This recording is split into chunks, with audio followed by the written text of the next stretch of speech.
सागर की लहरें तट की रेत से टकराकर, पाषाणों से टकराकर उसका आकार ही बदल देती। कटीले नुकीले पत्थर इन पे घिस घिस कर इन्हें गोल बना देती।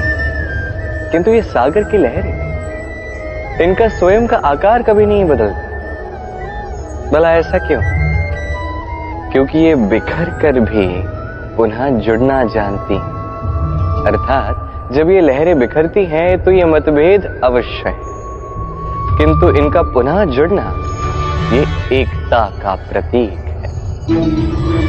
देखिए, वाद विवाद, तर्क वितर्क, मतभेद ये जीवन का अभिन्न अंग है, किंतु इन्हें कभी मन में प्रवेश न करने दें। यदि मन में प्रवेश कर भी जाए तो वहां इन्हें वास न करने दें, इन्हें निकाल फेंकें। ये वाद विवाद, तर्क वितर्क, मतभेद, इन्हें जीवन भर साथ लेकर मत चलिएगा।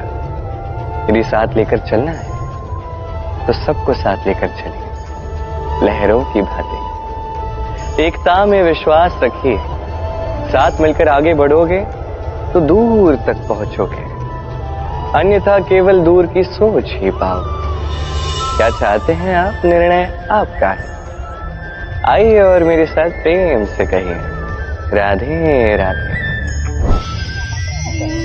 प्रारंभ शून्य से होता है, चाहे ब्रह्मांड हो, पृथ्वी हो, आदि इत्यादि हो, सब अपना अस्तित्व शून्य से पाते हैं। ये शून्य जिसका स्वयं का तो कोई अस्तित्व नहीं है, पर सभी को यह अस्तित्व अवश्य देता है।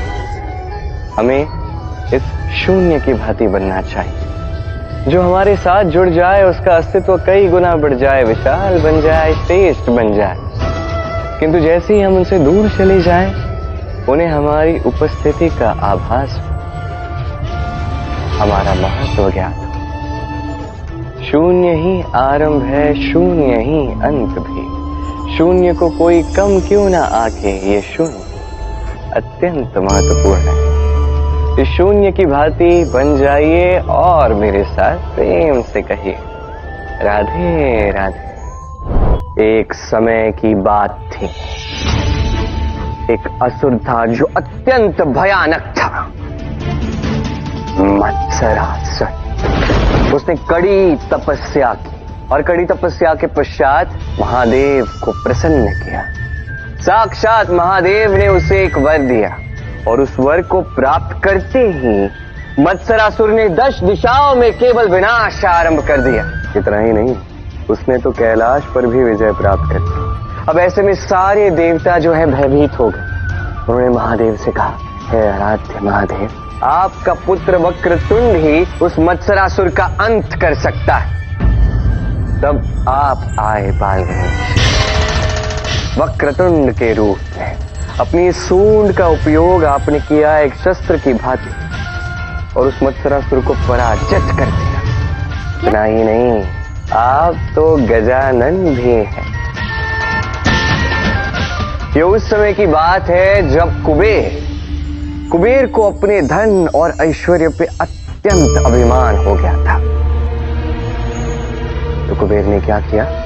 कुबेर आए महादेव पार्वती के पास कैलाश में उनसे भेंट करने और उन्हें आमंत्रित किया भोज के लिए। अब ऐसे में महादेव जो थे वो गहन तपस्या में लीन थे।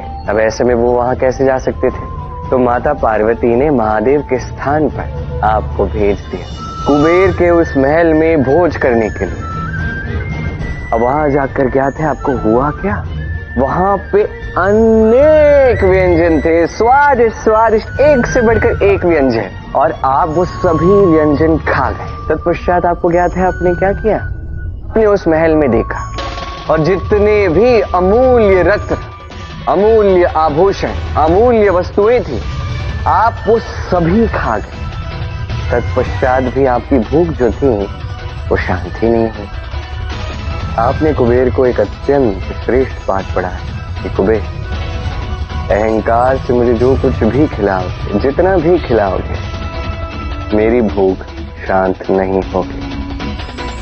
मैं तुम्हें और तुम्हारे समस्त राज्य को भी खा लूंगा। तो कुबेर भयभीत हो गए और उन्हें अपनी भूल का आभास हुआ।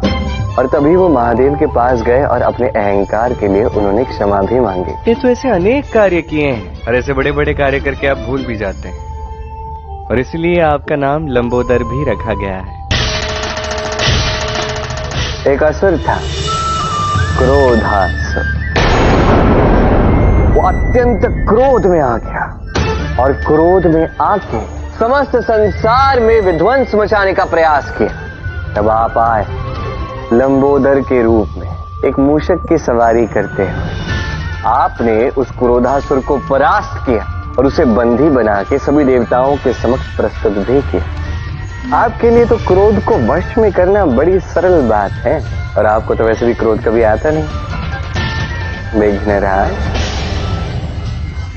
ये भी आपका एक नाम है।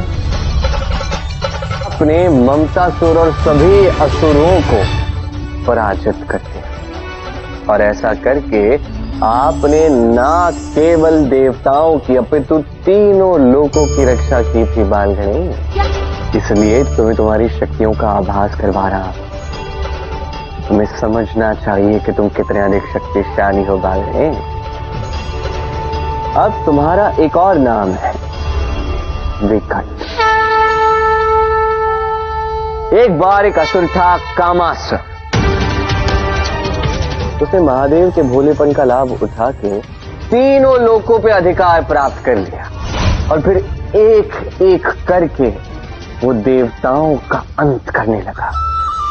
ऐसे में देवता आपके पास आए और आपसे उन्होंने सहायता मांगी, और तब विकट रूप में वहां प्रकट हुए और आपने उस कामासुर का अंत कर दिया।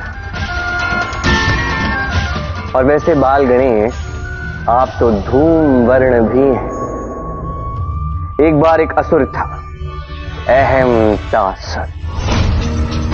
अत्यंत अहंकारी था, अत्यंत शक्तिशाली था, और उसके पास तो एक विशाल सेना थी।